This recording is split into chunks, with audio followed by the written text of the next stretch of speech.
In this video, we're going to talk about the ways that we can use commas correctly and also some mistakes that people make with commas. So this is one of the most common writing mistakes that people make.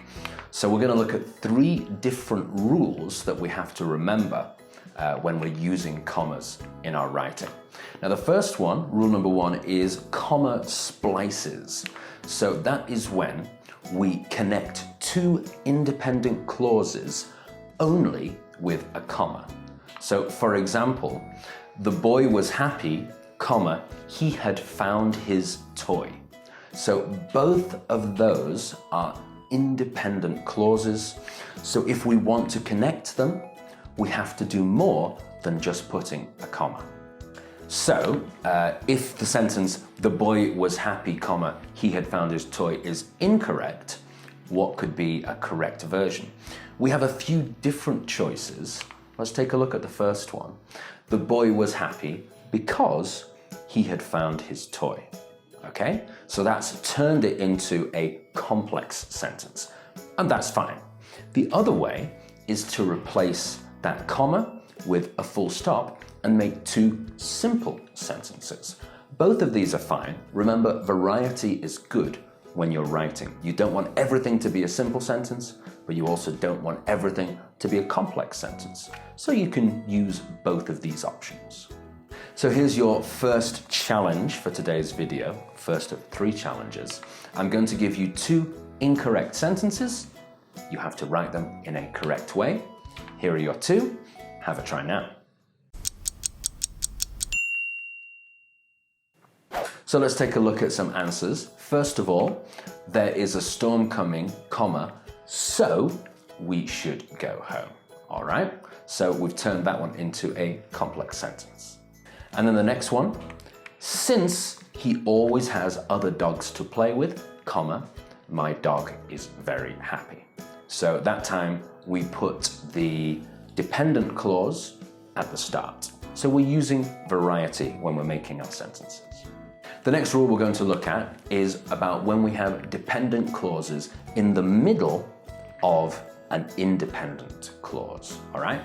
And if that's the case, usually we're going to have a comma before and a comma after. But remember what we've already talked about, if that information in the dependent clause is really important, then we don't need commas. We only have the commas when the information is not too important. So let's take a look at an example. Our example could be, I like dogs, especially big ones, and my mum says I can get one next year. That's incorrect. Where should we put our commas? The commas should be before the especially big ones, all right? So imagine if we take that information away, the sentence is still the same, right? Still pretty much means the same thing. So we just need to add those commas before and after that dependent clause in the middle of our sentence. But of course, remember, like we've mentioned, if that information inside of the dependent clause is really important, then we don't need commas. For example, the horse that my mother just bought has a bad leg. So we can imagine there that my mother has maybe 3 or 4 horses. And if we just say the horse has a bad leg, we don't know which one. So the important information is that my mother just bought. It's a new horse, all right? So no commas. So your challenge, you're going to look at 2 sentences. Here they are. And you're going to decide whether or not those sentences are correct or not. If they're not correct, write the correct version. Have a try now.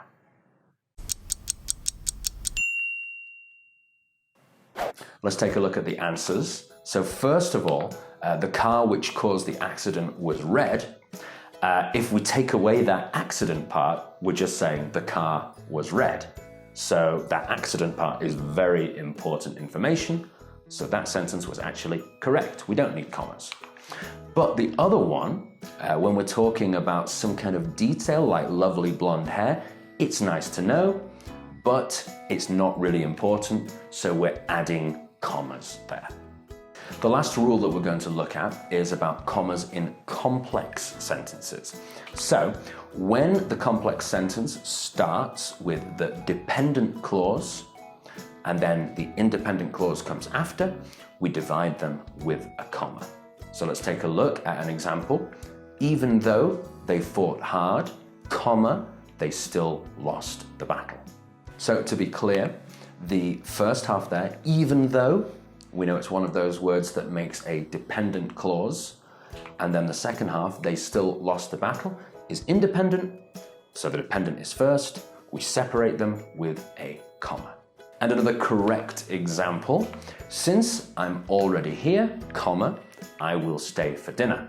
Since is one of those words that makes dependent clauses, so we know that we have to add that comma.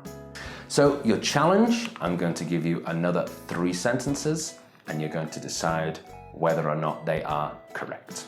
All right? If they're not correct, you know what to do. You have to write the correct version. Have a try now. So let's take a look at the answers. The first one is actually correct. My mum, who is 62 years old, loves action movies. So that middle part, it's extra information, but it's not really important. So that one, correct.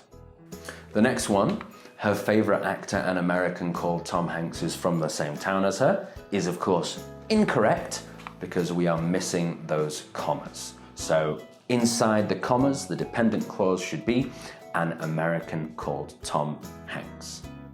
And then the last one, rather rude of my mother, she thinks he is fat, he should lose weight. It feels correct, doesn't it? But it's not.